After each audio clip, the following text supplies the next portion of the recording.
Hello ವೀಕ್ಷಕರೇ, ಪ್ರಿಯಾಸ್ ರುಚಿ ಚಾನಲ್ಗೆ ಸ್ವಾಗತ. ನಾನಿವತ್ತು 100% ರೆಸ್ಟೋರೆಂಟ್ನ ಸ್ಟೈಲ್ನ ರುಚಿಯಲ್ಲಿ ಫಿಶ್ ಕರಿ ಮತ್ತು ಫಿಶ್ ಫ್ರೈ ರೆಸಿಪಿನ ತೋರಿಸ್ತಾ ಇದ್ದೀನಿ. ನಾನಿವತ್ತು 1.5 kg ಅಂಜಲ್ ಫಿಶ್ನ ತಗೊಂಡು ಅದರಲ್ಲಿ 1 kg ಫಿಶ್ ಕರಿ ಮತ್ತು ಅರ್ಧ kg ಫಿಶ್ ಫ್ರೈ ರೆಸಿಪಿನ ತೋರಿಸ್ತಾ ಇದ್ದೀನಿ. ಅದು ಕೂಡ ತುಂಬಾ ಸುಲಭವಾದ ವಿಧಾನದಲ್ಲಿ. ನೀವು ಮೊದಲಿಗೆ ಫಿಶ್ ಕರಿ ರೆಸಿಪಿನ ಹೇಗೆ ಮಾಡೋದು ಅಂತ ನೋಡ್ಕೊಳ್ಳಿ. ಅದಾದಮೇಲೆ ತುಂಬಾ ಸುಲಭವಾಗಿ ಹಾಗೆಯೇ ಕ್ರಿಸ್ಪಿಯಾಗಿ ಫಿಶ್ ಫ್ರೈ ಹೇಗೆ ಮಾಡೋದು ಅಂತ ಕೂಡ ನಾನು ಇವತ್ತಿನ ಈ ವಿಡಿಯೋದಲ್ಲಿ ತೋರಿಸ್ತಾ ಇದ್ದೀನಿ. ಬಹಳ ಅದ್ಭುತವಾಗಿರುತ್ತೆ. ನೀವು ಕೂಡ 100% ಇದನ್ನ ಟ್ರೈ ಮಾಡಿದ್ರೆ ಫೇಲ್ ಆಗೋ ಚಾನ್ಸೇ ಇಲ್ಲ. ನೀವು ಕೂಡ ಈ ವೀಕೆಂಡಲ್ಲಿ ಟ್ರೈ ಮಾಡಿ ಅಂತ ಹೇಳ್ತಾ ಈಗ ವಿಡಿಯೋನ ನಾನು ಶುರು ಮಾಡ್ತಾ ಇದ್ದೀನಿ. ಈಗ ಮೊದಲಿಗೆ ನಾನು 1.5 kg ಫಿಶ್ನ ತಗೊಂಡಿದ್ದೀನಿ. 1 kg ಸಾರಿಗೆ, ಅರ್ಧ kg ಫ್ರೈಗೆ ತಗೊಂಡಿದ್ದೀನಿ. ಅಂಜಲ್ ಫಿಶ್ ಸ್ವಲ್ಪ ಸಣ್ಣ ಸೈಜ್ ಇತ್ತು, ಹಾಗಾಗಿ ಚಿಕ್ಕ ಚಿಕ್ಕ ಪೀಸ್ಗಳಿದೆ. ನೀವು ಯಾವುದಾದ್ರೂ ಫಿಶ್ ತಗೊಳ್ಳಿ. ಮೊದಲಿಗೆ ಸಾರಿಗೆ ತಗೊಂಡಿರೋ ಫಿಶ್ಗೆ ನಾನು 1 ಚಮಚ ಉಪ್ಪು ಹಾಕಿದ್ದೀನಿ. ಫ್ರೈಗೆ ನಾನು ಅರ್ಧ ಚಮಚದಷ್ಟು ಉಪ್ಪು ಹಾಕೊಳ್ತಾ ಇದ್ದೀನಿ. ಇದಕ್ಕೆ ಸ್ವಲ್ಪ 1/4 ಚಮಚದಷ್ಟು ಅರಿಶಿನ, ಅದಕ್ಕೂ ಕೂಡ 1/4 ಚಮಚದಷ್ಟು ಅರಿಶಿನ. ನಾನು ಸಾರಿನ ಫಿಶ್ಗೆ ನಾನು 1 ಚಮಚದಷ್ಟು ಅಚ್ಚ ಖಾರದ ಪುಡಿ ಮತ್ತು ಫಿಶ್ ಫ್ರೈಗೆ ನಾನು ಅರ್ಧ ಚಮಚದಷ್ಟು ಅಚ್ಚ ಖಾರದ ಪುಡಿ ಹಾಕೊಂಡಿದ್ದೀನಿ. ಈಗ ಸಾರಿಗೆ ಅಂತ ಕಲಸಿಟ್ಕೊಂಡಿರೋ ಫಿಶ್ಗೆ ಚೆನ್ನಾಗಿ ಉಪ್ಪು ಖಾರ ಅರಿಶಿನ ಎಲ್ಲ ಹಚ್ಚಿ ತೆಗೆದಿಟ್ಬಿಡ್ತೀನಿ. ಇದಕ್ಕೆ ಅಷ್ಟೇ ಹಾಕೋದು. ಇನ್ನು ಫ್ರೈಗೆ ಅಂತ ತೆಗೆದಿಟ್ಕೊಂಡಿರೋ ಫಿಶ್ಗೆ ನಾನು ಉಪ್ಪು ಖಾರ ಅರಿಶಿನ ಹಾಕಿದ್ಮೇಲೆ ಶುಂಠಿ ಬೆಳ್ಳುಳ್ಳಿ ಪೇಸ್ಟ್ನ ಹಾಕಿದ್ದೀನಿ. 1 ಚಮಚ ಶುಂಠಿ ಬೆಳ್ಳುಳ್ಳಿ ಪೇಸ್ಟ್, 2 ಚಮಚದಷ್ಟು ಹುಣಸೆ ಹಣ್ಣಿನ ರಸ, ಹಾಗೆಯೇ 1 ಚಮಚದಷ್ಟು ಗರಂ ಮಸಾಲ ಪುಡಿ ಕೂಡ ಹಾಕೊಳ್ತಾ ಇದ್ದೀನಿ. ಅರ್ಧ ಚಮಚ ಕಾಳು ಮೆಣಸಿನ ಪುಡಿ, ಇನ್ನೊಂದು ಅರ್ಧ ಚಮಚ ಧನಿಯಾ ಪುಡಿ ಕೂಡ ಹಾಕೊಂಡಿದ್ದೀನಿ. ಎಲ್ಲವನ್ನ ಚೆನ್ನಾಗಿ ಮಿಕ್ಸ್ ಮಾಡ್ಕೊಳ್ಬೇಕಾಗುತ್ತೆ. ಪ್ರತಿಯೊಂದು ಫಿಶ್ ಪೀಸಸ್ಗೂ ಕೂಡ ಹಿಂದೆ ಮುಂದೆ ಎಲ್ಲ ಚೆನ್ನಾಗಿ ಮಸಾಲೆ ಎಲ್ಲ ಚೆನ್ನಾಗಿ ಕೋಟ್ ಆಗಬೇಕು ನೋಡಿ. ಅದಾದಮೇಲೆ ಇದನ್ನು ನೀವು ಅರ್ಧ ಗಂಟೆಗಳ ಕಾಲ ನೆನೆಯೋದಕ್ಕೆ ಬಿಟ್ಬಿಡಿ. ಅದು ನೆನೆಯೋ ತನಕ ಸಾರು ಮಾಡ್ಕೊಂಬಿಡೋಣ. ಸಾರು ಮಾಡೋದಕ್ಕೆ 1 ಈರುಳ್ಳಿ, 2 ಟೊಮ್ಯಾಟೊ, ಹಾಗೆ 1 ಕಪ್ನಷ್ಟು ತೆಂಗಿನಕಾಯಿ ತುರಿ, ಶುಂಠಿ ಬೆಳ್ಳುಳ್ಳಿ ಎಲ್ಲ ರೆಡಿ ಮಾಡ್ಕೊಂಡಿದ್ದೀನಿ. ಫಿಶ್ ಕರಿ ಮಾಡೋದಕ್ಕೆ ಮಸಾಲೆ ರುಬ್ಕೊಳ್ಬೇಕು, ಹಾಗಾಗಿ ಎಲ್ಲ ಮಸಾಲೆ ಪದಾರ್ಥಗಳನ್ನ ಹುರ್ಕೊಳ್ಳೋದಕ್ಕೆ ಒಂದು ಪ್ಯಾನ್ ತಗೊಂಡಿದ್ದೀನಿ. ಇದರಲ್ಲಿ 3 ಚಮಚ ಎಣ್ಣೆ ಹಾಕಿ ಅರ್ಧ ಚಮಚದಷ್ಟು ಜೀರಿಗೆ ಹಾಕೊಂಡಿದ್ದೀನಿ. ಜೀರಿಗೆ ಜೊತೆಗೆ 1 ಚಮಚದಷ್ಟು ಧನಿಯಾ ಕಾಳನ್ನು ಕೂಡ ಹಾಕೊಳ್ಳೋಣ. ಇವನ್ನೆಲ್ಲ ಫ್ರೈ ಮಾಡಿಕೊಂಡು ರುಬ್ಬೋದಕ್ಕೆ ತಗೊಳ್ತೀನಿ. ಈಗ ಒಣಮೆಣ್ಸಿನ್ಕಾಯಿ ಅಂದರೆ ಬ್ಯಾಡಗಿ ಒಣಮೆಣ್ಸಿನ್ಕಾಯಿನ 10 ರಿಂದ 12 ತೊಗೊಂಡಿದ್ದೀನಿ. 1.5 ಚಮಚದಷ್ಟು ಬೆಳ್ಳುಳ್ಳಿ, 1 ಚಮಚದಷ್ಟು ಶುಂಠಿ ಹಾಕೊಂಡಿದ್ದೀನಿ. ಆಗಲೇ ತೋರಿಸಿದ ರೀತಿಯಲ್ಲೇ ಮೀಡಿಯಂ ಸೈಜ್ನ ಈರುಳ್ಳಿಯನ್ನು ನಾನು ಸ್ಲೈಸ್ ಮಾಡಿ ಹಾಕೊಳ್ತಾ ಇದ್ದೀನಿ. 2 ಟೊಮ್ಯಾಟೊ ಕೂಡ ಸ್ಲೈಸ್ ಮಾಡಿ ಹಾಕೊಂಡಿದ್ದೀನಿ. ಈಗ ಎಲ್ಲವನ್ನು ಚೆನ್ನಾಗಿ ಫ್ರೈ ಮಾಡ್ಕೊಳ್ಳೋಣ, ಒಳ್ಳೆ ಗೋಲ್ಡನ್ ಕಲರ್ ಬರೋ ತನಕ. ಅಂದಾಜು ನಿಮ್ಮದು ಈರುಳ್ಳಿ ಮತ್ತು ಟೊಮ್ಯಾಟೊ ಸುಮ್ಮನೆ ಸಾಫ್ಟ್ ಆಗಬೇಕು, ಅಲ್ಲಿ ತನಕ ಚೆನ್ನಾಗಿ ಫ್ರೈ ಮಾಡ್ಕೊಳ್ಳೋಣ. ಅದಾದಮೇಲೆ ಗ್ಯಾಸ್ ಫ್ಲೇಮ್ನ ಆಫ್ ಮಾಡಿ ತಣ್ಣಗಾದ್ಮೇಲೆ ಮಿಕ್ಸರ್ ಜಾರಿಗೆ ಹಾಕಿ ಗ್ರೈಂಡ್ ಮಾಡಿಬಿಟ್ರೆ ಆಗೋಯ್ತು. ಈಗ ಮಿಕ್ಸರ್ ಜಾರ್ ತಗೊಂಡಿದ್ದೀನಿ, ಫ್ರೆಶ್ ಆಗಿ ತುರಿದಿಟ್ಕೊಂಡಿದೆ.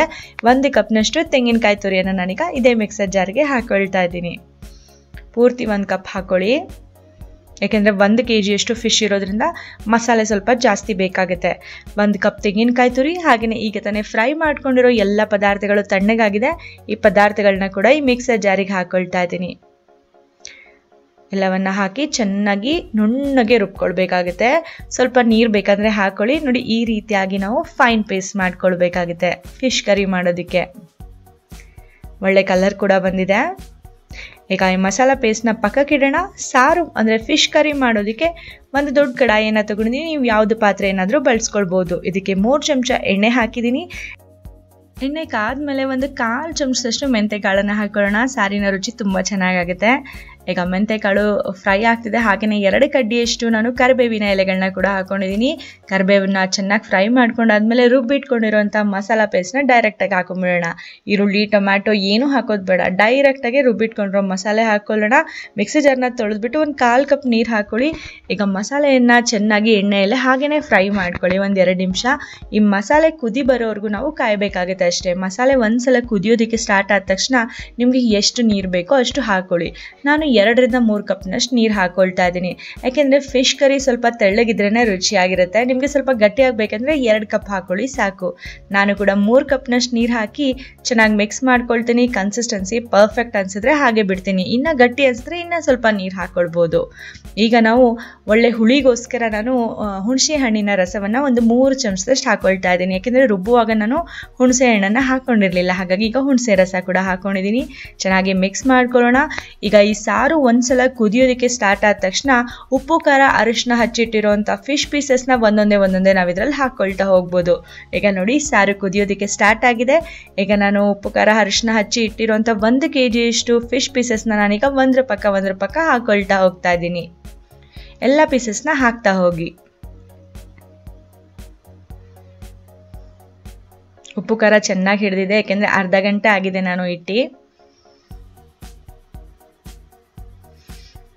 ಈಗ ಎಲ್ಲ ಫಿಶ್ ಪೀಸಸ್ನ ಹಾಕಿದ್ಮೇಲೆ ರುಚಿಗೆ ತಕ್ಕ ಹಾಗೆ ಉಪ್ಪನ್ನ ಹಾಕೊಳ್ಳಿ, ಯಾಕೆಂದರೆ ಫಿಶ್ ಪೀಸಸ್ಗೆ ಮಾತ್ರ ಉಪ್ಪು ಹಾಕಿರೋದು, ಸಾರಿಗೆ ಹಾಕಿಲ್ಲ.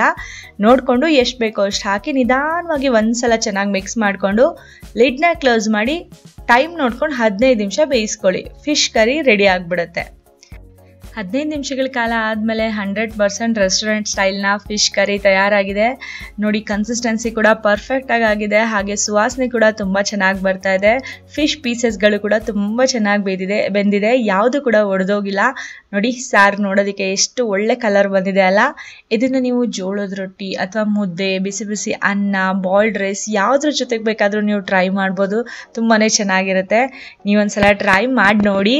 ಈಗ ಈ ಫಿಶ್ ಕರಿ ರೆಸಿಪಿ ಎಲ್ಲ ನೀವು ತಿಳ್ಕೊಂಡಾಯ್ತು. ಫಿಶ್ ಕರಿ ನೋಡಿದ್ಮೇಲೆ ಈಗ ಮ್ಯಾರಿನೇಟ್ ಮಾಡಿ ಇಟ್ಟಿರೋಂಥ ಉಳಿದಿರೋ ಫಿಶ್ ಪೀಸಸ್ನ ಫ್ರೈ ಹೇಗೆ ಮಾಡೋದು ಅಂತ ಕೂಡ ನಾವೀಗ ನೋಡ್ಕೊಳ್ಬೇಕಲ್ಲ. ಈ ವೀಕೆಂಡಲ್ಲಿ ಖಂಡಿತವಾಗ್ಲೂ ನೀವು ಈ ಫಿಶ್ ಕರಿನ ಟ್ರೈ ಮಾಡಿ ನೋಡಿ. ಖಂಡಿತವಾಗ್ಲೂ ಮನೆಯಲ್ಲಿರೋರೆಲ್ಲ ಹೊಗಳಿ ಇಡ್ತಾರೆ ನಿಮ್ಮನ್ನ. ಈಗ ನಾವು ಫಿಶ್ ಫ್ರೈ ಹೇಗೆ ಮಾಡೋದು ಅಂತ ನೋಡ್ಕೊಳ್ಳೋ ಸಮಯ. ಬನ್ನಿ ಈಗ ಮುಂದಕ್ಕೆ ಏನು ಮಾಡೋದು ಅಂತ ನೋಡ್ಕೊಳ್ಳೋಣ. ನೋಡಿ, ಎಲ್ಲ ಮಸಾಲೆ ಎಲ್ಲ ಹಚ್ಚಿ 1 ಗಂಟೆಗಳ ಕಾಲ ಆಗೋಗಿದೆ. ಪಕ್ಕಕ್ಕೆ ಒಂದು ಪ್ಲೇಟ್ನಲ್ಲಿ ಒಂದು ಅರ್ಧ ಕಪ್ನಷ್ಟು ಅಕ್ಕಿ ಹಿಟ್ಟು ತೊಗೊಂಡಿದ್ದೀನಿ. ಅಕ್ಕಿ ಹಿಟ್ಟಿಗೆ ಒಂದು ಅರ್ಧ ಚಮಚ ಉಪ್ಪು, ಒಂದು ಅರ್ಧ ಚಮಚದಷ್ಟು ಅಚ್ಚ ಖಾರದ ಪುಡಿ ಹಾಕಿ ಚೆನ್ನಾಗಿ ಮಿಕ್ಸ್ ಮಾಡ್ಕೊಳ್ಳೋಣ. ಯಾಕೆಂದರೆ ಈ ಅಕ್ಕಿ ಹಿಟ್ಟಿನ ಲೇಯರ್ನ ಹಚ್ಬಿಟ್ಟೆ ನಾನೀಗ ಫ್ರೈ ಮಾಡ್ಕೊಳ್ಳೋದು. ಅದಕ್ಕೆ ಚೆನ್ನಾಗಿ ಮಿಕ್ಸ್ ಮಾಡ್ಕೊಂಡಾದ್ಮೇಲೆ ಒಂದೊಂದೇ ಫಿಶ್ ಪೀಸ್ನ ತೊಗೊಳ್ಬೇಕು. ಈ ಅಕ್ಕಿ ಹಿಟ್ಟಿನಲ್ಲಿ ನಾವು ಅದ್ಬೇಕು, ಅಂದರೆ ಎರಡೂ ಕಡೆಯೂ ಲೇಯರ್ ಕೋಟ್ ಆಗಬೇಕು. ನೋಡಿ, ಆ ಥರ ನೋಡಿ, ಇದೇ ಥರ ಎಲ್ಲ ಫಿಶ್ ಪೀಸಸ್ನ ಚೆನ್ನಾಗಿ ಲೇಯರ್ನ ಕೋಟ್ ಮಾಡ್ಕೊಳ್ಳಿ. ಅದಾದಮೇಲೆ ಈಗ ಫ್ರೈ ಮಾಡೋದಕ್ಕೆ ತುಂಬ ಜಾಸ್ತಿ ಎಣ್ಣೆಯನ್ನು ಹಾಕೊಳ್ಳೋದು ಬೇಡ.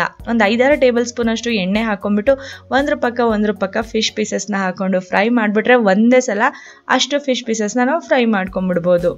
ತುಂಬಾ ಈಸಿ ಆಗುತ್ತೆ. ಕಡಿಮೆ ಎಣ್ಣೆಯಲ್ಲೇ ತುಂಬ ಕ್ರಿಸ್ಪಿಯಾಗಿ ನೀವು ಫ್ರೈ ಮಾಡ್ಕೊಳ್ಬೋದು. 2 ನಿಮಿಷ ಆದಮೇಲೆ ಇನ್ನೊಂದು ಸೈಡ್ಗೆ ಫ್ಲಿಪ್ ಮಾಡ್ಕೊಳ್ಳೋಣ. ಇದೇ ಥರ ಪ್ರತಿ 2 ನಿಮಿಷಕ್ಕೊಮ್ಮೆ ಒಂದು 2-3 ಸಲ ಚೆನ್ನಾಗಿ ಫ್ಲಿಪ್ ಮಾಡಿಕೊಂಡು ಫ್ರೈ ಮಾಡಿಕೊಂಡ್ರೆ ಸಾಕು. ಏನಿಲ್ಲ, ಜಾಸ್ತಿ ಸಮಯ ಹಿಡಿಯೋದೇ ಇಲ್ಲ. 8ರಿಂದ 10 ನಿಮಿಷದಲ್ಲಿ ಫಿಶ್ ಫ್ರೈ ತಯಾರಾಗಿಬಿಡುತ್ತೆ. ತುಂಬಾ ರುಚಿಯಾಗಿರುತ್ತೆ, ಹಾಗೆಯೇ ತುಂಬಾ ಕ್ರಿಸ್ಪಿಯಾಗಿ ಕೂಡ ಆಗುತ್ತೆ. ನೀವೇ ನೋಡ್ತಾ ಹೋಗಿ. ಈಗ ಕೊನೆಯಲ್ಲಿ ಕರಿಬೇವಿನ ಎಲೆಗಳನ್ನ ನಾನು ಹಾಕೊಳ್ತಿದ್ದೀನಿ. ಇನ್ನೇನು ಆಫ್ ಮಾಡ್ತೀನಿ ಇನ್ನು 2 ಮಿನಿಟ್ಸಲ್ಲಿ ಅನ್ನುವಾಗ ನೀವು ಮೇಲೆ ಕರಿಬೇವಿನ ಎಲೆಗಳನ್ನ ಈ ರೀತಿಯಾಗಿ ಹಾಕೊಳ್ಳಿ. ಒಳ್ಳೆ ಫ್ಲೇವರ್ ಬಿಟ್ಕೊಳ್ಳುತ್ತೆ, ತುಂಬಾ ಚೆನ್ನಾಗಿ ಅನಿಸುತ್ತೆ ಆ ಕ್ರಿಸ್ಪಿಯಾಗಿರೋ ಕರಿಬೇವಿನ ಎಲೆಗಳು. ಈಗ ನಾನು ಫಿಶ್ ಫ್ರೈ ತಯಾರಾಗಿದೆ. ನಾನು ಒಂದು ಪ್ಲೇಟ್ನಲ್ಲಿ ಸರ್ವ್ ಮಾಡ್ತಾ ಇದ್ದೀನಿ. ನಿಜವಾಗ್ಲೂ ತುಂಬಾ ಕ್ರಿಸ್ಪಿಯಾಗಿ ತುಂಬಾ ಚೆನ್ನಾಗಾಗಿತ್ತು. ಫಿಶ್ ಫ್ರೈ, ಫಿಶ್ ಕರಿ, ಬಿಸಿ ಬಿಸಿ ಅನ್ನ ಅಥವಾ ರೊಟ್ಟಿ ಇದ್ಬಿಟ್ರೆ ಆಹಾ, ಸೂಪರ್ ಊಟ ಅಂತಲೇ ಹೇಳ್ಬೋದು. ನೀವು ಕೂಡ ಈ ವೀಕೆಂಡಲ್ಲಿ ಇದನ್ನು ಟ್ರೈ ಮಾಡಿ ಅಂತ ಹೇಳ್ತಾ ಇವತ್ತಿನ ಈ ವಿಡಿಯೋ ಮುಗಿಸ್ತಾ ಇದ್ದೀನಿ. ನಿಮಗೆಲ್ಲ ಈ ರೆಸಿಪಿ ಇಷ್ಟ ಆಗಿದ್ರೆ ಪ್ರಿಯಾಸುಚಿ ಚಾನಲ್ಗೆ ಲೈಕ್ ಹಾಗೂ ಸಬ್ಸ್ಕ್ರೈಬ್ನ ಮಾಡಿ. ಧನ್ಯವಾದಗಳು.